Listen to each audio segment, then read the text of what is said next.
क्या आप जानते हो मेल्स का ब्रेन फीमेल के ब्रेन से 10% तक ज़्यादा बड़ा होता है और मोस्टली फीमेल्स मैथ्स में मेल्स की तरह अच्छा परफॉर्म नहीं कर पाती।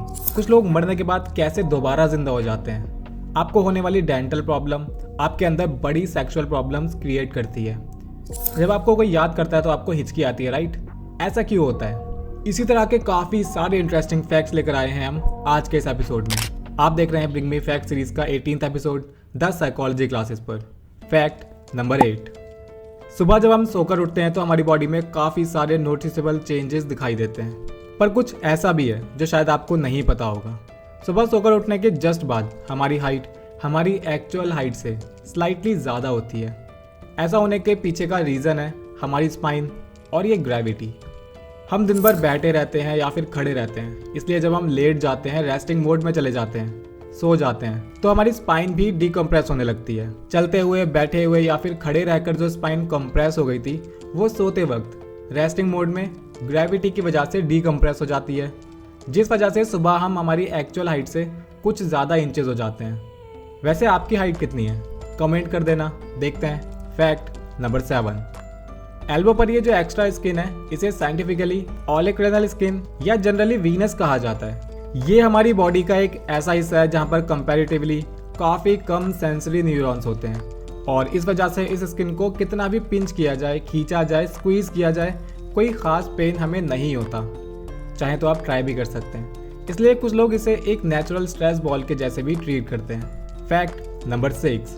जी हाँ, मेल्स का ब्रेन फीमेल ब्रेन से 10% तक ज़्यादा बड़ा होता है और अगर आप एक फीमेल हो तो इस फैक्ट को सुनकर ब्रेन की तरह दिल छोटा करने की कोई ज़रूरत नहीं है, क्योंकि size doesn't matter. I mean brain के साइज का इंटेलिजेंस पर कोई असर नहीं पड़ता। और इस वीडियो का फैक्ट नंबर 1 स्पेशली फीमेल्स के लिए है। खैर, मेनली मेंस के ब्रेन में IPL, हाँ ये वाला IPL भी चलता है, पर हाँ यहाँ पर हम जिस IPL की बात कर रहे हैं वो है इंफेरियर पैरिटल लोब्यूल। मेल्स में IPL का साइज बड़ा होता है और इस पार्ट का मेनली काम होता है मैथमेटिकल प्रॉब्लम्स जैसे टास्क को सॉल्व करना, और इसीलिए फीमेल्स मेल्स के कंपैरेटिवली मैथ्स में उतना बेटर परफॉर्म नहीं कर पाती। Fact number 5। The American academy of periodontology ने रिसर्च में पाया कि गम्स में इन्फ्लेमेशन होना, लाइक स्वेलिंग, रेडनेस, दर्द होना या इस तरह की कोई भी प्रॉब्लम होना, इसका डायरेक्ट लिंक होता है हार्ट डिजीज, डायबिटीज जैसी सीरियस प्रॉब्लम से। यानी कि हमारी गम हेल्थ और ओवरऑल बॉडी हेल्थ का डायरेक्ट कनेक्शन कई रिसर्च में देखा गया। मेल्स में ये प्रॉब्लम थोड़ी ज़्यादा सीरियस हो सकती है, क्योंकि स्टडीज़ में देखा गया कि क्रोनिक गम डिजीज मेल्स में इरेक्टाइल डिसफंक्शन डेवलप कर सकती है। इरेक्टाइल डिसफंक्शन यानी, तो मेल्स के लिए अपनी ओरल हेल्थ का, स्पेशली अपने गम्स का एक्स्ट्रा ध्यान रखना थोड़ा ज़्यादा ज़रूरी हो जाता है। Fact number 4। कहते हैं जब कोई हमें याद करता है तो हमें हिचकी आती है। हिचकी से रिलेटेड एक स्ट्रेंज केस है जो शायद आपने कभी नहीं सुना होगा। एक ऐसा इंसान जिसे 68 साल तक लगातार हिचकी आती रही। इस इंसान के नाम पर सबसे लंबे वक्त तक लगातार हिचकी लेने का वर्ल्ड रिकॉर्ड भी है। इस शख्स का नाम है चार्ल्स ऑसबॉर्न। दरअसल ये अनइंटरप्टेड हिचकियाँ शुरू हुई एक इंसिडेंट के बाद। वो एक बचर फार्म पर काम करते थे। एक बार चार्ल्स एक 160 किलो के हॉग को काटने के लिए लटका रहे थे। इतने हैवी वेट को जैसे ही उन्होंने उठाया वो बेहोश हो गए। डॉक्टर ने बताया कि उनके ब्रेन में एक पिन साइज ब्लड वेसल फट गया है। इसका रिजल्ट हुआ कि 68 साल तक लगातार लगभग 430 मिलियन बार उन्हें हिचकी आई। सोचो, आप 5-6 हिचकी आ जाए तो परेशान हो जाते हो। चार्ल्स का क्या हुआ होगा? खैर, उनकी ये हिचकियाँ उनके मरने से 1 साल पहले खत्म हुई। जनरली हिचकियाँ आती हैं पानी की कमी से, जल्दी जल्दी खाने से, ज़्यादा खाने से या फिर अल्कोहल ज़्यादा ले लेने से। लगातार हिचकियाँ आना सीरियस किडनी इशू या फिर कार्डियक रिलेटेड प्रॉब्लम को इंडिकेट करता है। यानी हिचकी आना कोई इतनी अच्छी बात भी नहीं है जितना हम सोच के खुश हो जाते हैं। देखते हैं अगला फैक्ट। Fact number 3। क्या कभी कभी आपको ऐसा फील होता है कि आपकी पॉकेट में आपका फ़ोन वाइब्रेट हो रहा है पर फ़ोन में ऐसा कोई नोटिफिकेशन नहीं होता? इसे कहते हैं Phantom vibration syndrome. Almost 70% students या फिर टीनेजर्स इसको महीने में 2 से 3 बार फील करते ही हैं। ये कोई बहुत बड़ी प्रॉब्लम तो नहीं है, पर हाँ इसके पीछे का रीज़न है ज़्यादा लंबे टाइम तक फ़ोन यूज़ करना। साइकोलॉजिकली इसे फोमो की तरह देखा जाता है। ज़्यादा टाइम फ़ोन पर रहने की वजह से कई बार रिंगटोन या वाइब्रेशन के ये हेलुसिनेशन एक बहुत कॉमन सी बात हो गई है। क्या आपको कभी ऐसा फील हुआ है? Fact number 2। आपने सुना होगा कभी कभी ऐसा होता है कि किसी इंसान को डेड डिक्लेयर कर दिया जाता है, लोग उसके क्रियाक्रम में लग जाते हैं और सडनली वो जिंदा हो जाता है। आइए जानते हैं इसके पीछे का क्या रीजन है। A man declared dead has suddenly risen from his funeral pyre. ये जिंदा है, इशिका देखो ये जिंदा है।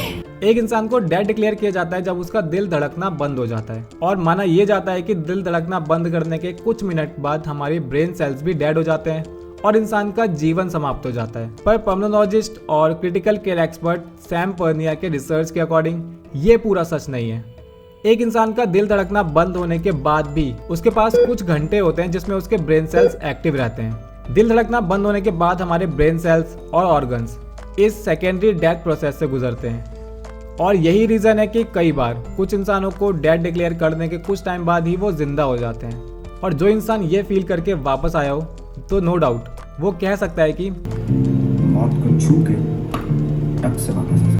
फैक्ट नंबर 1, कहने को मेल्स का ब्रेन फीमेल ब्रेन से ज़्यादा बड़ा होता है साइज में, पर बात आए अगर मेमोरी की तो फीमेल मेल्स को ईजिली हरा देती हैं। Memory test, to do list या फिर नाम और फेस याद रखना, ये सारा कुछ ही फीमेल्स मेल से कई गुना बेटर करती हैं। सिर्फ फेस और नाम ही नहीं, वो फेस रीडिंग में भी काफ़ी एक्सपर्ट होती हैं।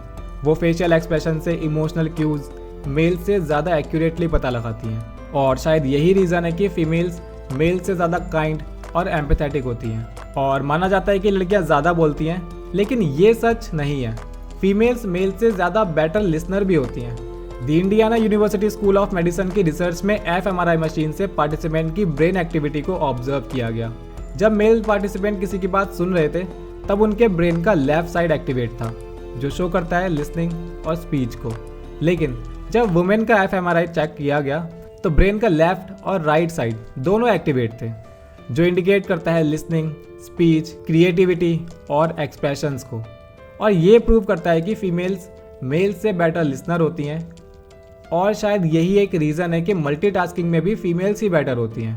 हमें उम्मीद है ब्रिंग मी फैक्ट के आज के एपिसोड में आपको कुछ इंटरेस्टिंग लगा होगा। इफ़ यस तो प्लीज़ हिट लाइक और शेयर कर देना दोस्तों के साथ। सब्सक्राइब कीजिए द साइकोलॉजी क्लासेस को और भी इंटरेस्टिंग वीडियोस देखने के लिए।